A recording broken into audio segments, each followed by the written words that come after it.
السلام علیکم ناظرین۔ سیزن 2 میں ارطغرل کا سب سے بڑا دشمن نویان تھا۔ اس نے کئی قبیلے اور دو درگا قبیلے کو کافی نقصان پہنچایا، لیکن آخرکار اس کو بھی ارطغرل نے قابو کر لیا۔ اس ویڈیو میں آپ کو مکمل دکھاؤں گا کہ اس کا انجام کیسے ہوا۔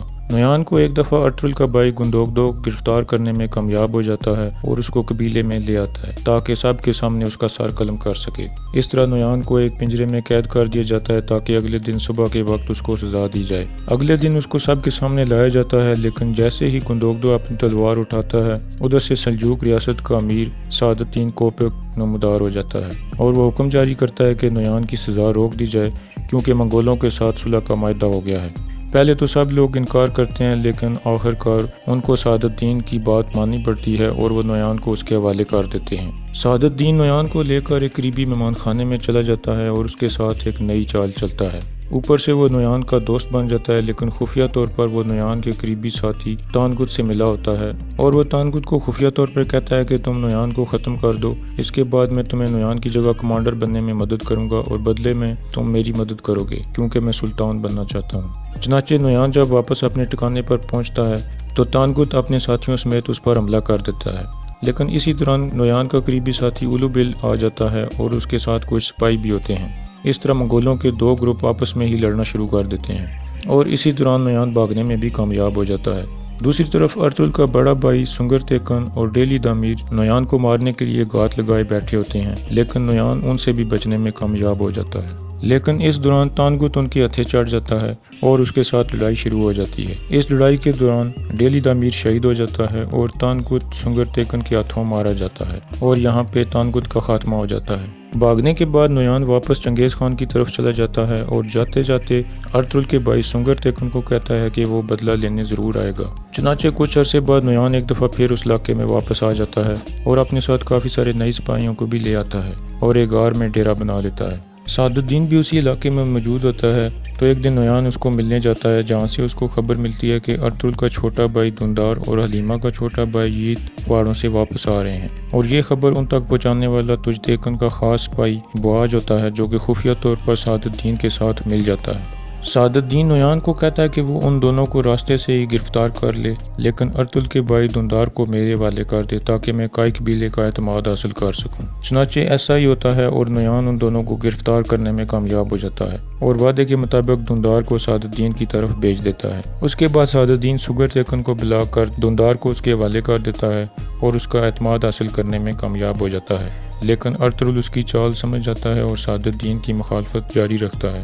دوسری طرف سعد الدین نویان کو کہتا ہے کہ وہ شہزادے یگت کو ریاست سے بغاوت کرنے پر آمادہ کرے اور اس سے یہ خط لکھوائے کہ وہ سلطان بننا چاہتا ہے اور اس مقصد کے لیے وہ سلطان علاء الدین سے لڑے گا اور اس سے بغاوت کرے گا۔ نویان ایسا ہی کرتا ہے اور وہ یگت سے خط لکھوانے میں کامیاب ہو جاتا ہے۔ یگت یہ سب کچھ مجبوری میں کرتا ہے تاکہ وہ اپنی جان بچا سکے۔ دوسری طرف ارطغرل کا سپاہی ترگت جو کہ خفیہ طور پر نویان کی ڈیرے کی جاسوسی کر رہا ہوتا ہے، وہ منگولوں کے ہتھے چڑھ جاتا ہے، وہ اسے گرفتار کر لیتے ہیں۔ ترگت کو جب نویان کے پاس لے جایا جاتا ہے تو وہ اسے مارنے کی کوشش کرتا ہے، لیکن یگت اس کو روک لیتا ہے اور کہتا ہے کہ میں سلطان بننے کے بعد ترگت کو اپنا ملازم رکھوں گا۔ اس طرح نویان کو اس کی بات ماننی پڑتی ہے اور وہ اسے مارنے کی بجائے باندھ دیتا ہے۔ دوسری طرف سعد الدین تج تیکن کے قریبی ساتھی کو حکم دیتا ہے کہ وہ کسی طرح تج تیکن کی بیوی گوکچے کو قبیلے سے باہر لے آئے اور وہاں سے نویان اس کو گرفتار کر لے گا اور گوکچے کے ذریعے وہ تج تیکن کو بھی پکڑ لیں گے اور اس کو مار دیں گے۔ چنانچہ وہ ایسا ہی کرتا ہے اور گوکچے کو کسی بہانے سے قبرستان کی طرف جانے کو کہتا ہے جہاں نویان گھات لگائے بیٹھا ہوتا ہے۔ گوکچے جب وہاں پہ جاتی ہے تو نویان اسے گرفتار کر لیتا ہے۔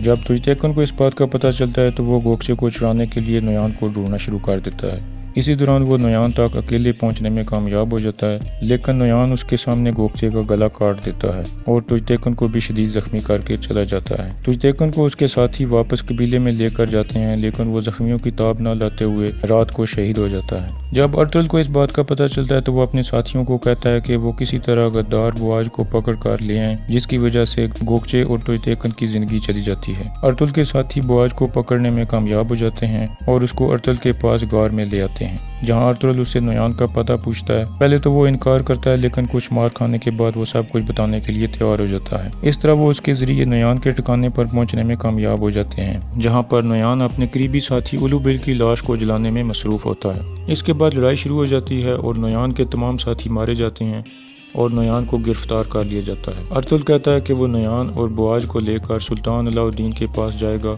اور سعد الدین کی چالوں کو بے نقاب کرے گا، لیکن اس بات پر ترگت رضامند نہیں ہوتا اور وہ ناراض ہو کے چلا جاتا ہے کیونکہ وہ نویان کو ادھر ہی ختم کرنا چاہتا تھا۔ چنانچہ نویان اور بواج کو گرفتار کر کے ایک درخت کے ساتھ باندھ دیا جاتا ہے۔ رات کو ارطغرل کو یاد آتا ہے کہ کس طرح نویان نے اس کے ہاتھ میں کیل ٹھونکا تھا۔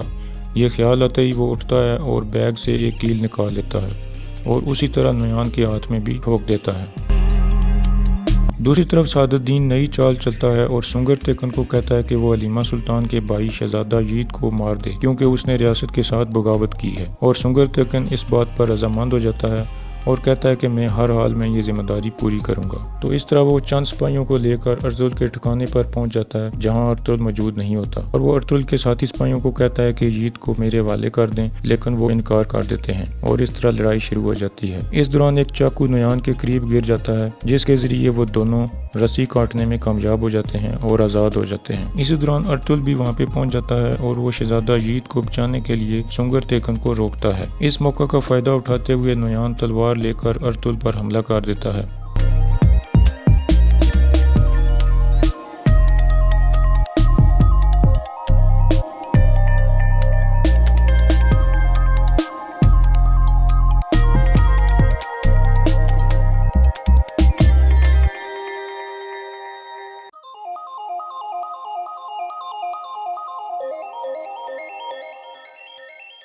نویان شدید زخمی ہو جاتا ہے، لیکن ارطغرل اور اس کے ساتھی سمجھتے ہیں کہ نویان مر گیا ہے اور جلدی میں وہاں سے چلے جاتے ہیں کیونکہ ارطغرل کا بھائی سنگر تیکن شدید زخمی ہوتا ہے اور وہ اسے لے کر فوراً قبیلے میں واپس چلے جاتے ہیں۔ اس کے بعد نویان سیزن 4 میں دوبارہ نمودار ہوتا ہے اور اس دفعہ اس کے ساتھ اس کی بہن بھی ہوتی ہے۔ جب ارطغرل اور اس کے ساتھیوں کو خبر ملتی ہے تو وہ پہلے بہت حیران ہوتے ہیں کہ یہ کیسے ہو سکتا ہے، لیکن پھر ارطغرل سمجھ جاتا ہے کہ جلدی میں انہوں نے نویان کو زندہ چھوڑ دیا۔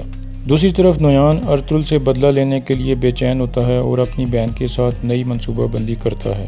اس کے بعد کئی بار نویان اور ارطغرل کا سامنا ہوتا ہے اور نویان ارطغرل کو قابو کرنے کی کوشش کرتا ہے، لیکن ارطغرل کسی نہ کسی طرح اس کے چنگل سے نکل جاتا ہے اور نویان بھی کئی بار زخمی ہوتا ہے لیکن بال بچ جاتا ہے۔ نویان کی موت ارطغرل کے ہاتھوں نہیں ہوتی بلکہ اس کے اپنے ہی لوگوں سے ہوتی ہے۔